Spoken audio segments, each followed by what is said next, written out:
I know this is a pretty weird video for me to come back to. I just had to. I can't stay silent about this damn performance no more. Luka Doncic's 60-point triple-double, 21 rebounds, 10 assists, 60 points is literally the best moment that I have had as a basketball fan. It's one of the greatest individual performances that I have ever laid my eyes on. So I can't stay silent about this shit no more. It's been 30 days since I've uploaded, and I'm coming back with a reaction. Everyone's gonna be so confused, including the YouTube algorithm.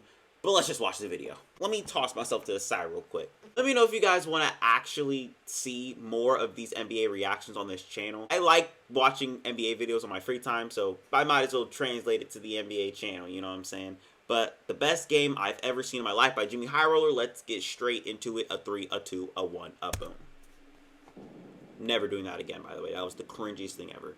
I was gonna post a different video today. Had the whole thing planned out and ready to go. It was... Me too! I was literally about to talk about the Brooklyn Nets. Then this happens. It's gonna be awesome.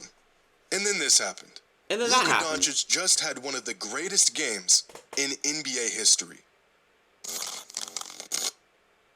Not wasting no Today's time. video is sponsored by Get Audible. your money, JxmyHighroller, but I got a Completely video to audiobooks react billion to. Good job, bro.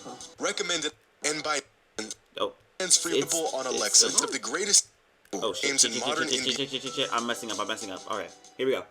Here's a list of the greatest games in modern NBA history dating all the way back to 1979, according to GameScore. GameScore is a stat that uses all of the data from a given box score to measure a player's productivity and impact for a single game. Generally speaking, a game score of 10 is an average performance by an average player. A game score of 20 is considered a good game even from good players. Tatum. A score of 30 is really starting to get into uncommon territory. Think all NBA level player on a very productive night. Throughout an entire NBA season, there's usually less than 50 games that exceed a game score of 40. Think best game of the season from a superstar. And once we creep into games that have exceeded a game score of 50, we are entering a territory that only a handful of players in NBA history have ever accomplished. Someone please tell me who Tom Chambers is. Am I stupid? I don't know who that is. Stephen Curry has never had a single game in his entire career that yielded him a game score this high. Neither has Kevin Durant. LeBron has only done it once in his entire NBA career, and so has Giannis. Michael Jordan accomplished this feat more than any other player with 4 of these games throughout his entire career. But at the very top of the list are the 10 best games in modern basketball history, according to GameScore. Luka's game against the... Sure. Don't make me say it. This is crazy.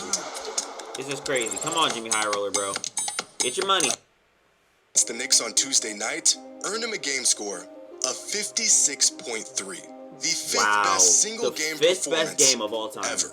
60 points, 21 rebounds, and 10 assists. Only the second 60-point triple-double. Hey, shout out to Dinwiddie for hitting that 3 in overtime. Or not in overtime, at the end of regulation. Shout out to him. Not many people give him credit for that timely bucket, because if Luka did not come down the court and hit those 2 free or make that first free throw and then miss the second one, the game would have been over. So shout out to Spencer Dinwiddie. In NBA history, I don't know what the hell I just said. This is the best regular season performance I have ever seen live with my own 2 eyes. Me too. That's exactly what I tweeted out, man. Luka's record-breaking stat line wasn't historic enough. The kid put up these numbers while pulling off an almost impossible comeback. With just 33 seconds left in the fourth quarter, the Mavericks were down by 9 points. At this point, 99% of teams will just concede and call it a game. In fact, throughout the last 20 years, there have been 13,884 teams that were down at least 9 points with 35 seconds or less remaining. Prior to Tuesday night, here's a list of the teams that pulled off a comeback in these games. None of them. Not one team in the last 2 decades has pulled off a comeback of this magnitude. Until Luka and the Mavs did it. After going on a 6-3 run in just 29 seconds of game time, Luka found himself at the line with just 4 seconds left on the clock. He sinks the first free throw, but they're still down 2. So now Luka's got to pull off a miracle. Their only shot at winning this game would mean Luka would have to intentionally miss a free throw, beat 5 bodies to the ball, and somehow hit a shot in 4 seconds. What shocks me about this game. And that true rim, it's still loose, Luka got it back! And that's exactly... Deuce McBride, you fucking sold the game, bro. You fucking sold the game. Remember that shit. You are the reason why Luka Doncic made history. because you couldn't grab the fucking board. You too, Mitchell Robinson. I'm on your ass, bro. I feel so bad for the New York Knicks, man. They really had an 8-game winning streak and then had 4 of the most brutal losses that they've had all season long. I'm talking game winner by the Bulls. I'm talking 50-point from Pascal Siakam. I feel so bad. I feel so horrible.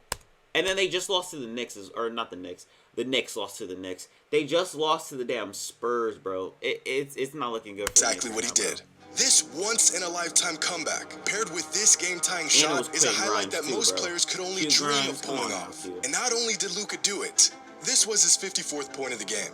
Luka Doncic is absolutely unbelievable. And right when you think you've seen everything the kid can do on a basketball court, he gives us this historic performance. And quite possibly the craziest part about all of this, the kid is only 23 years old. Here's a chart of the greatest games from all-time NBA greats before they turned. Luka's game is literally going to be off the fucking charts, bro. It's not even going to be on the goddamn charts. It's going to be all the way up here to the top right. 24. Towards the bottom, we've got Garnett, Dirk, and Iverson. As we make our way up, you'll see Steph, Westbrook, and CP3. Keep going up, and you'll find that the greatest players of all time were always really good. Giannis, Harden, and LeBron all had similarly great games before they turned 24. And at the very top is Nikola Jokic, Kobe Bryant, and Shaquille O'Neal. 3 of the best games we've ever seen from young players. And then there's Luka, who puts together... What'd I say? Top fucking right. Top fucking right. Game so good, it doesn't even look like it belongs on this chart. This kid is something else. And after his historic performance, he is now averaging. Are you ready for this? 34, 9, and 9 a game on 62% true shooting percentage. These numbers don't even make sense. If I didn't know better, I'd think they were a typo.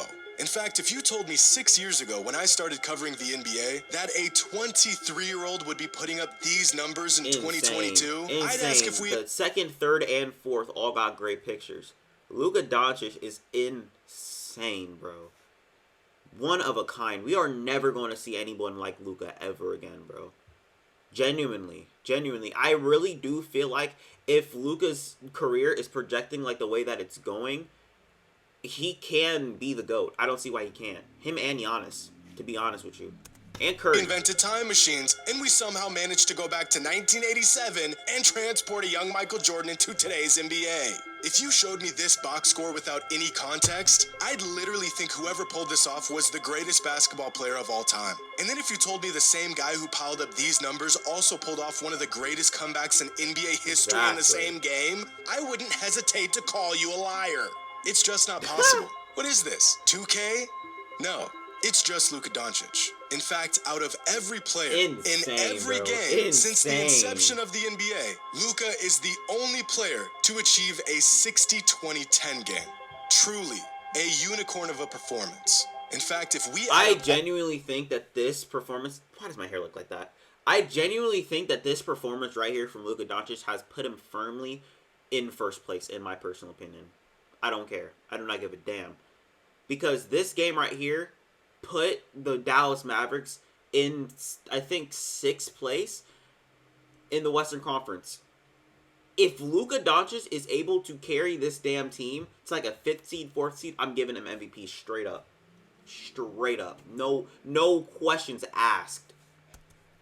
All of Luka's counting stats, points, rebounds, assists, steals, and blocks, his performance adds up to a whopping 94. Top 5 to put this almost unbelievable total into perspective, here's a list of the most productive games in modern NBA history, dating back to 1979. Okay. Just to even crack this list, a player needs to have a counting stat total that exceeds 71. That means a player can put up a 50-point triple-double and still not even make this list. You'll see a lot of James Harden on here, a lot of Russell Westbrook and Michael Jordan. Among big men, you'll find Joel Embiid a few times, Anthony Davis, Hakeem, DeMarcus Cousins, and others. But despite the tens of thousands of games that have been played over the last 43 seasons, only 24 individual performances exceeded a total of 80. And at the very top, right behind the best statistical game of Michael Jordan's entire career, is Luka's masterpiece. The second biggest game in modern NBA history. And the best game I have ever seen with my own eyes. Wow. I'm tired as hell. Bro said he needs a fucking drink. He said he needed a fucking beer. Wow. Before I close this video, I wanted to give you guys some insight as to why I've been gone for so damn long on this channel. I really just wanted to work on my mental, you know, get my head right. And another reason why is because I was burnt the hell out, bro. I went into YouTube thinking that burnout was not real, that I will never stop grinding, I'll never be inconsistent on my channel. And when the season hit, it just hit me. I was like, oh my god, it took a toll on my mental health, and I needed a chance. I needed a chance to stop. I just needed to stop, chill, and get my head right. And that's exactly what I did. So now I'm back with these videos, you know what I'm saying? I want to do reaction videos as well. I want to bring that back to the channel. But I also want to continue doing the content that I was doing before. I don't know how many post-game recaps I'm going to be able to do on this channel, considering, you know, time management and stuff like that. However, I want to still give you guys very, very good quality videos. So, you know, you guys aren't just left in the dust, you know what I'm saying? I'm glad that everybody really stuck around and waited for me to come back. I really do appreciate that so much. I'm ready to come back. I'm ready to do this shit. Let's get right back on the grind, ladies and gentlemen. Luka Doncic, you're crazy. Luka, you're just wild. I'll see y'all later. I'm out this bit. Peace.